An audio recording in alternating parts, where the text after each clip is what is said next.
everyone, I'm so glad that you're here for the final week of a series that we're calling What Was I Made For? Now in this series, we've been spending our time talking about our identity, and today we're continuing that conversation. So if we haven't met yet, my name is Ashley, and I'm so excited about this conversation. So to get us started, I'd love to know, have you ever been roasted before?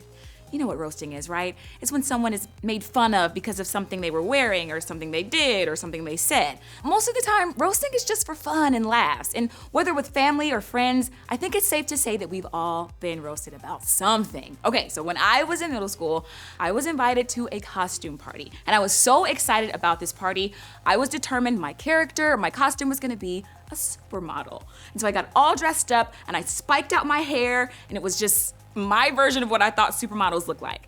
Y'all, I walked into the party and everyone turns around at me and starts cracking up laughing. They called me everything except for a supermodel. They were like, oh, look at Ashley, she looks like a clown. Is that your costume?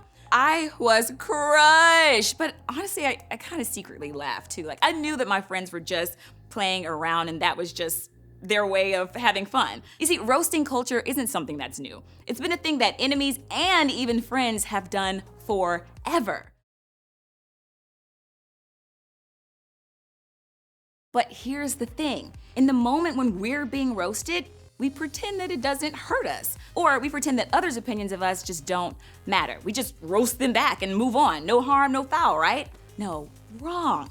If we're really honest, later on, when we're alone and have time to think about it, we realize that it did kind of hurt. Like, I actually did go home from that party feeling like I totally missed it on my costume. And when we're alone with our thoughts, we start to feel what they said a little bit more. And the words that they said that we pretended didn't hurt us at first, they begin to hurt. The person who said those things isn't there anymore, but their words are.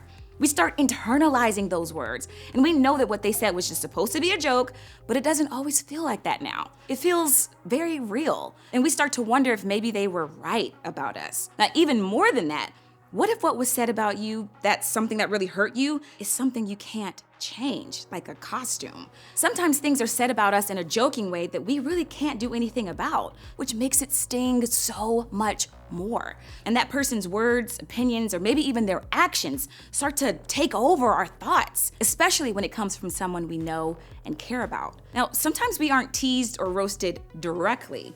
It happens through gossip, through what people are saying about us behind our backs, or the rumors that people are spreading about us. It could even be the comments said about us on social media. Why do we allow what people say about us and the opinions of other people take over our lives and thoughts? Why do we give so much power to people who really don't have the authority or the understanding to say anything about us? They don't really know you. They don't really know your whole story. They don't know your family. They don't know the things that you've been through. They don't understand the life circumstances that have shaped who you are, or your struggles or your triumphs. They don't know your real interests or your hobbies, the things that bring you the most joy. They don't know the real you. So why do we continue to let someone else's opinions of us have power over us? When we focus on the things that others say about us, we can lose sight of who we really are and who we were created to be. When we let people write our story for us, we miss out on the story that God has already been writing and is currently writing for our lives. We can lose focus on the things that God has already said about us, and more specifically today, what God has already said about you. So, thousands of years ago, a man named David wrote about this very issue. Now, David is pretty famous in the history of Israel. He fought the giant Goliath and won. He eventually became king of Israel. He was also a pretty accomplished songwriter. And what I'm about to show you comes from one of the most famous songs he ever wrote. In fact, it's one of the most famous passages of scripture ever written. You made all the delicate inner parts of my body and knit me together in my mother's womb. Thank you for making me so wonderfully complex. Your workmanship is marvelous. How well I know it. You watched me as I was being formed in utter seclusion, as I was woven together in the dark of the womb. You saw me before I was born. Every day of my life was recorded in your book. Every moment was laid out before a single day had passed. How precious are your thoughts about me, O God. They cannot be numbered. I can't even count them. They outnumber the grains of sand. And when I wake up, you are still with me. Now, what kind of music do you hear with these lyrics? Is it a country song, R&B, yacht rock? I mean, what even is yacht rock? Anyway, regardless of the genre, don't miss the meaning. David was making sure that you know God is the one who created you. God formed you in the womb. David wrote that God knows what's going on in your life. God sees what you're doing and cares about it. No matter what you're going through, no matter what someone says about you, God is always there. Now, not only did God create you, but God also knows you. You are known by the creator of the universe. God knows your name. God knows what you're like and what you like. God knows what you're going through. God knows what people are saying about you and how it makes you feel. God knows when you're happy and when you're sad. God knows about your parents or if they got divorced or not. God knows about the rumors being spread. God knows the things that no one else knows about. And God cares about that. And God cares about you. And not only did God know you, but God thinks about you like a lot. Have you ever considered that the creator of the universe thinks about you? You are a really big deal to God. So what can you and I do with that?